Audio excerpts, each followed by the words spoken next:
Hello to the friends and members of Davidson College Presbyterian Church. I pray that you're safe and healthy wherever it is that you're watching this video. This Sunday night, July 12th, Robert Alexander and I are hosting a live storytelling event.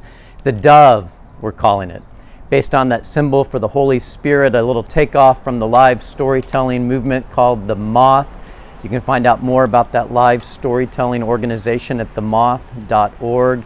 The basic premise is we're looking for stories, 5 minutes, no notes, told one time through your stories, stories from your life, stories from the lives of those whom you love.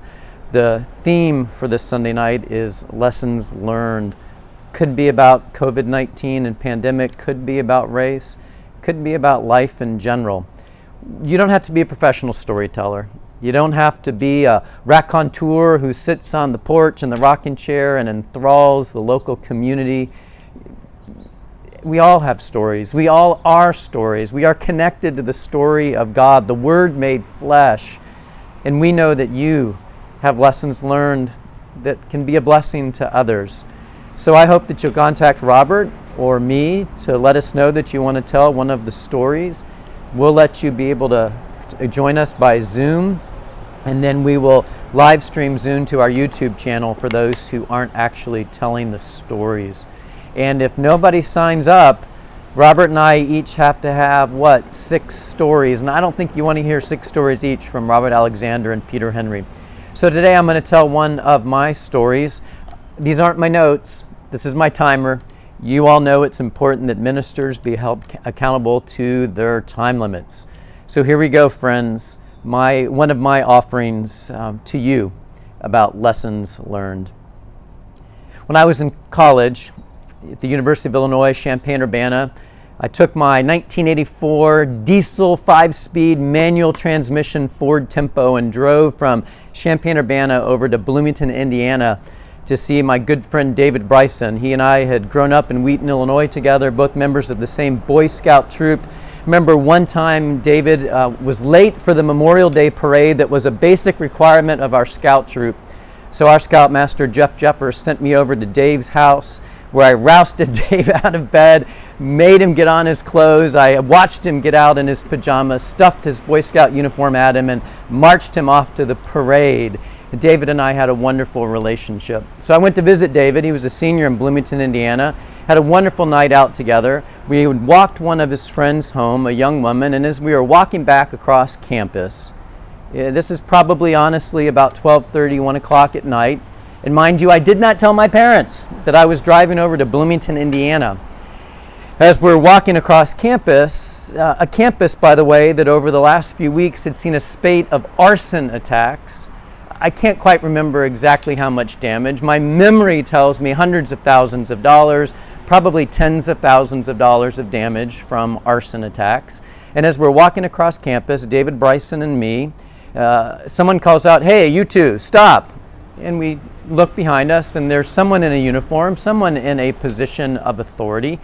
Now, mind you, I'm in Bloomington. I've been walking across a campus to an apartment complex and back in an area I don't know. And my friend Dave says to me, "You know the way back to where I live, right?" I said, "What are you talking about?" He goes, "You got to run." And I grabbed him before he could run away. And we stopped. And the security officer came up and said, "There's been a bunch of fires set around campus." And we said, "We understand that." And he said, "And there was one tonight." And we nodded and looked around, hoping that it was just a story to be told. And he said, "And one of the security men caught a glimpse of the guy who set the fire, and you," as he points his finger at me, "you match the description. I'm going to need you all to stay with me. I have a few questions to ask you." And as David and I stood there, more police officers and flashing lights and cars arrived at the scene. We were trying to make some small talk, nervous small talk. Keenly aware that how was I going to call my parents at 2 a.m. from Bloomington, Indiana, not only to explain that I had taken the car all that way, but to explain that I was in jail under arrest for suspicion of arson.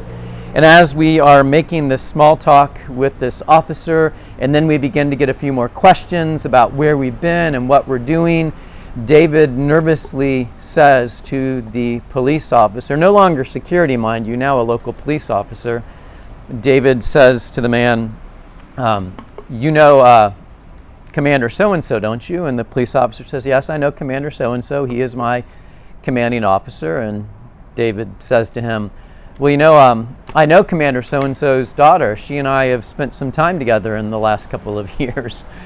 To which the police officer looks David right in the eyes and says, dropping names ain't going to help you now, son. We grew quiet after that. And then it was probably what felt like a couple of hours later, probably just 15, 20 minutes later, that we see a guy off on the side looking in our direction. He's talking to the police officer who's been questioning us. He points over at me. The guy shakes his head and he walks away. And the police officer comes up to me and says, you two are free to go now. And so we asked, well, what's changed? Thank you. Thank you. Why? And he said, well, that's the guy who saw the arsonist, and he says that you don't have the right shoes on. The guy was wearing different shoes than the ones you have. You guys can head on out, and hey boys, go home and go to bed. So that night I learned a couple of lessons, one of which was that when you go out for a night on the town, make sure you wear the right shoes, and just know that the shoes shouldn't always be running shoes. Friends, I really do hope you sign up for the Dove. We would love to hear your stories about lessons learned. On Sunday night, my story is going to be about a lesson I learned regarding race and my white privilege. May the Lord bless you and keep you.